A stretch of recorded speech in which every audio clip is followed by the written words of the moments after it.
Hey witches, right, I wanted to cover a topic today called how to have a magical breakup.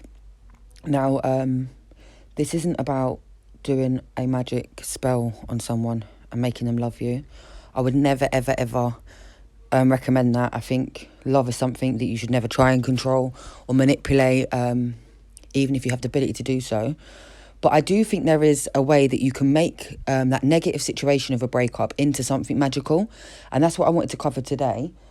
Now, first off, I think the most important thing is to trust in the universe. I really, really do.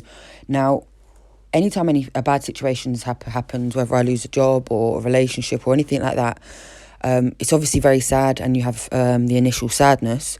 But quite quickly, I think it's important to turn that into faith almost, that everything happens for a reason, and whatever's meant for you won't pass you by.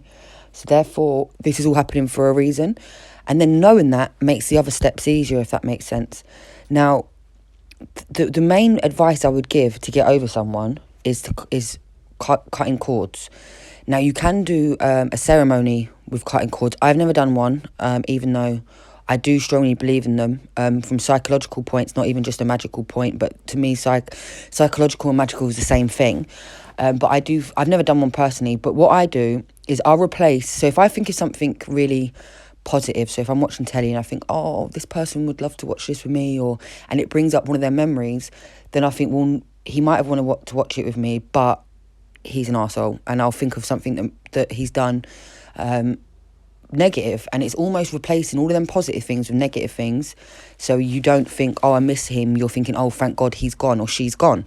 And I think once you consciously do that a few times, subconsciously you end up just not thinking about that person because it brings up something negative. Now, the main thing about a relationship that's ended, I think personally, I think you have so much energy spare afterwards. Usually a relationship ends because it's gone negative in some sort of way, so you've spent a certain amount of times in a negative situation where you've been putting all your energy into this negative situation. You might have seen it on the Celestine prophecy posts, but at the beginning of a relationship, they're always really good because you're both just pouring energy into each other. Then life gets in the way and the energy has to start going other things. So the relationship may sometimes crumble, or it goes a bit shit, or it's not as good as it was because both of you are putting energy elsewhere and trying to put energy into each other without building yourselves up. So once that situation's done, even if it's not done forever, when I'm in a breakup, I always think if it's meant to be, it will be. And sometimes at the beginning, I even think, right, I'm going to better myself and make myself a better human being. Then if I want to pursue that situation again, I will. If not, then I'll go about my business.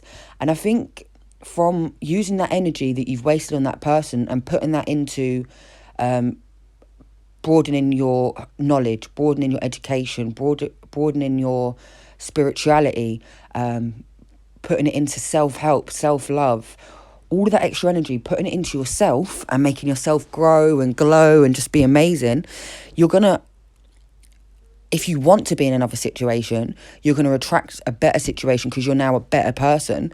And if you don't want to be in a situation, I'm very, very big advocate of being single unless you find a perfect situation. I really am. I think people think it's a negative thing to be single when being single has been some of the happiest times of my life. And it's definitely not something that I fear. I fear my relationship ending because I'm with someone that I love very, very much. But I don't have a fear of being alone, and that's what makes my relationship successful because there's no need for my partner. I just very much want him and vice versa. So my advice, just to wrap it up, would be take effort to not just think of something negative, but just if you're thinking of a positive situation of that person, look at it in its honesty. Don't put rose tinted glasses because you miss that person. Think, well, I might not have cuddled him of an evening, but some evenings he weren't around, I didn't know where he was, and it caused me a lot of anxiety. So I'm not going to sit here and worry about that. And if you constantly do that, consciously, subconsciously, that will start happening. Use all your energy that you're not putting into that person to grow.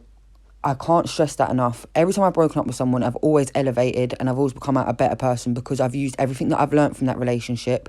I've used everything I've learned from that breakup, and I've used all that energy to put it into myself, whether it's starting university, whether it's starting college, whether it's starting a course, whether it's starting the gym, or even if it's so much as watching YouTube videos that make you smarter or reading loads of books that make you more intelligent and broaden your knowledge set, or even if it's learning a religion like Buddhism or Hinduism or anything like that, just put that energy on you. I really can't stress it enough. That's what makes these horrible dark moments the most important moments that we go through in life. I can't stress that enough. A flower, when it's a seed, when it's planted, is in darkness, and it needs that darkness. It needs that being alone. It needs that to grow into a beautiful flower.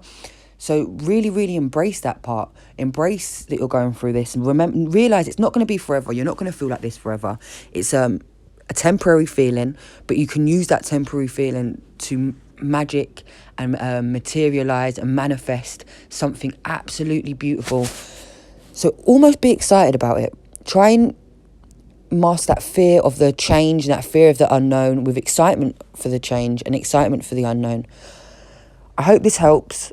As always, if you have anything to add, or if you have your own experiences of how you help process these situations, please leave a comment below, because it really does. People might not comment, but I get inboxes all the time, or DMs all the time, saying about how much not only my videos helped, but also the comments below. And I think that's how we can all evolve and grow together, is if we all have these conversations. So I look excited to see what other people have to say. Thank you very much for listening this far, if you have. Bye.